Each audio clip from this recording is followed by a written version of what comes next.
የጅቡቲ ስምምነት እውን ሆነ። ኢትዮጵያ ያለ ወደብ ተካተተች።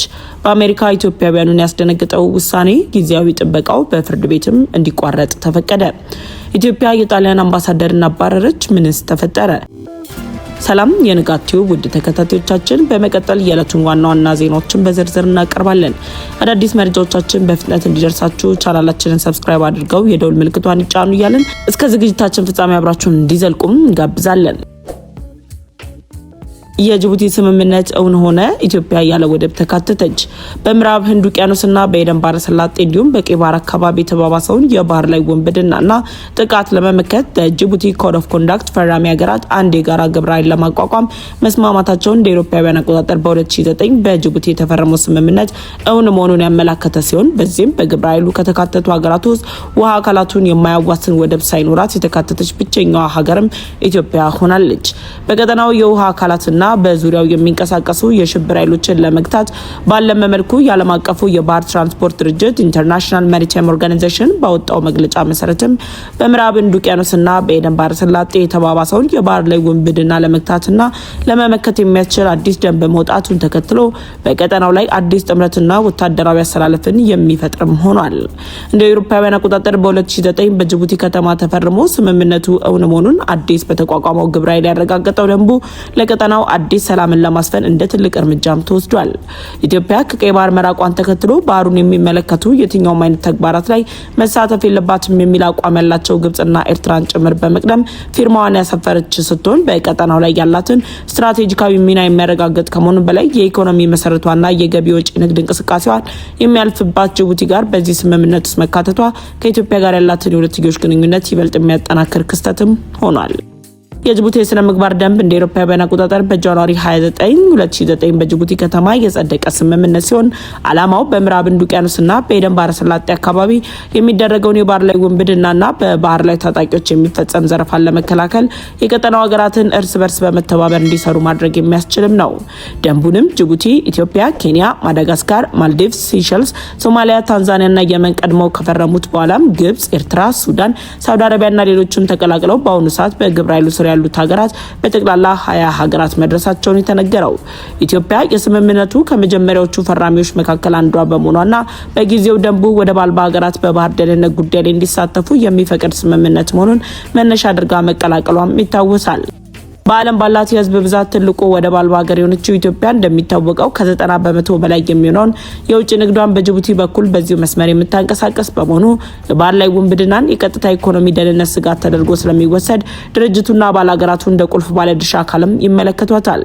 ኢትዮጵያ ወደብ ለማግኘት በጀመረችው ዲፕሎማሲያዊ ጥረት ምክንያት ይህን አዲስ የተቋቋመውን ግብረ ኃይል መቀላቀሏ ጉዳዩን የበለጠ አነጋጋሪና ውጥረት ያነገሰበት የሚያደርገው ሲሆን ኢትዮጵያ በተባበሩት መንግስታት ማዕቀፍ ስር በሚንቀሳቀስ ኦፊሻላዊ ግብረ ኃይል ውስጥ በይፋ ስሟ ተጠቅሶ መገኘቱ ለካይሮና ለአስመራ ያልተጠበቀና ደስ ሊያሰኛቸው የማይችል ክስተት ሊሆን እንደሚችልም ይገመታል። ቀደም ብሎ በአባል ሀገራቱ ፊርማ መሰረት የተወጠነውና በቅርቡ እውን ሆኖ የተቋቋመው ይህ የጋራ ግብረ ኃይል ገና በዝርዝር ንድፍ ደረጃ ላይ የሚገኝ ሲሆን በዚህ ደንብ ውስጥም የሚገኙ ወርኪንግ ግሩፕ 3 የተባለው ቡድን ለታቀደው ግብረ ኃይል የተግባር አደረጃጀት፣ የትብብር ሂደት፣ የስልጣን ክፍፍልና በቁጥጥር ስር በሚውሉ ወንበዴዎች ላይ የህግ ተጠያቂነትን ለማስፈጸም የሚያስችሉ ዝርዝር እቅዶችን የማዘጋጀት ኃላፊነትም ተሰጥቶታል። ቡድኑ የሚያዘጋጀው ሙሉ ሀሳብ ለኮሚቴው ቀርቦ ከጸደቀ በኋላ በ9ኛው ዙር ከፍተኛ ደረጃ ስብሰባ ላይ ለመጨረሻ ውሳኔ ይቀርባል ተብሎም ይጠበቃል። ስለዚህ የኢትዮጵያ ትክክለኛ ሚና የሚወሰነውን በዚህ የስራ ቡድን ውይይቶች ወቅት ሲሆን ከዚህ ጋር ተያይዞም በተለይም ኢትዮጵያ ለቀይ ባህር ቀጥተኛ ተዋሳኝ ወይም ባህሩ ላይ ወደብ የሌላት ሆና አዲስ በተቋቋመው ግብረ ኃይል ውስጥ መካተቷ እንደ መከራከሪያ ነጥብ በመውሰድ ግብጽና ኤርትራ ተቃውሟቸውን በተለያዩ መንገዶች ያሰማሉ ተብሎ የሚጠበቅ ሲሆን በዚህ ሂደት ላይም ይህ የቀጠናው የባህር ጸጥታ ትብብር ውጥን ከቴክኒካዊ ስምምነት ወደ ተግባራዊ ፖለቲካዊ ድርድር ይሻገራል ተብሎም ይጠበቃል።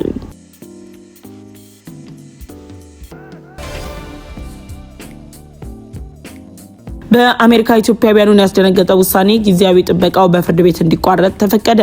የአሜሪካ መንግስት በአሜሪካ የሚኖሩ 5000 ኢትዮጵያውያን ዜጎችን ያስደነገጠ አዲስ ውሳኔ ማሳለፉ ተሰምቷል።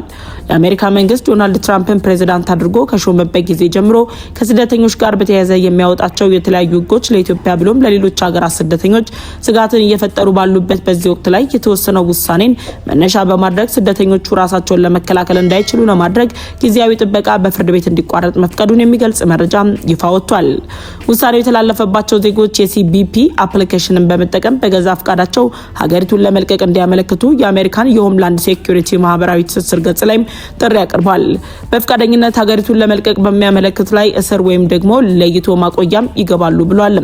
በፍቃዳቸው ለመልቀቅ ለሚያመለክቱ ግለሰቦች $2600 ቦነስ ክፍያ ያላቸው ተብሎ ተሰውኗል።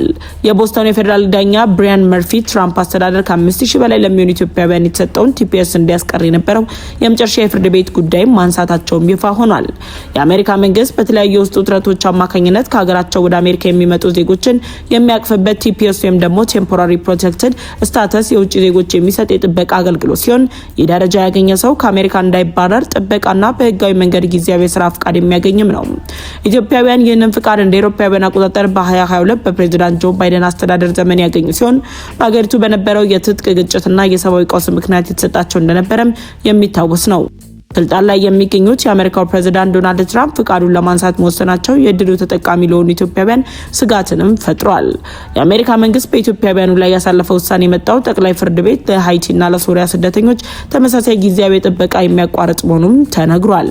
ከዚህ ውሳኔ ጋር ተያይዞ ጠቅላይ ፍርድ ቤቱ ካሉ 9 ዳኞች መካከል 6 ውሳኔውን የደገፉ ሲሆን 3ቱ ደግሞ ተቃውመውታል።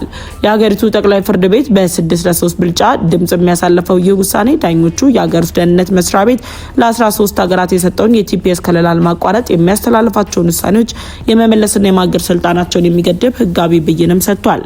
ከውሳኔው ጋር በተያያዘ አፍሪካን ኮሚኒቲ ቱጌዘር የተባለው ተሟጋች ቡድንም ኢትዮጵያውያን ዜጎች ውሳኔውን ተቃውሟል። የቡድኑ ምክትል ፕሬዝዳንት ዲያና ኮኔታ በኢትዮጵያ ያለው ሁኔታ ገና ያላበቃ መሆኑን ጠቅሰው ውሳኔው የብዙ ኢትዮጵያውያን ህይወት አደጋ ላይ እንደሚያጋልጥም ገልጸዋል።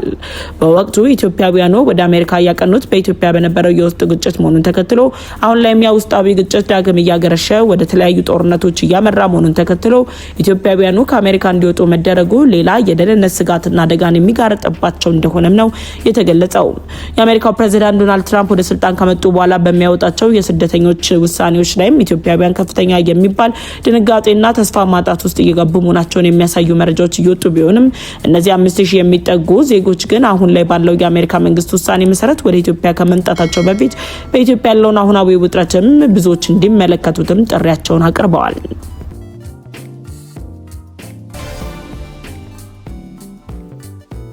በመጨረሻም ኢትዮጵያ የጣሊያን አምባሳደርን አባረረች። ምንስ ተፈጠረ? ኢትዮጵያና ጣሊያን ያላቸውን የሁለትዮሽ ግንኙነትና ዲፕሎማሲያዊ ጥምረት እያደገ መጥቷል በሚባልበት በዚህ ወቅት ላይ የቅርብ ጊዜ የጣሊያን ዘገባዎች እንደሚሉት ኢትዮጵያ የጣሊያን አምባሳደር ሴም ፋብሬዝን ወደ ሀገራቸው መመለሷ ተሰምቷል። አምባሳደር ሴም ፋብሬዝ በኢትዮጵያ ከነበራቸው የ10 ወራት ቆይታ በኋላ ከጥቂት ቀናት በፊት ወደ ሮም መመለሳቸውን የተነገረው።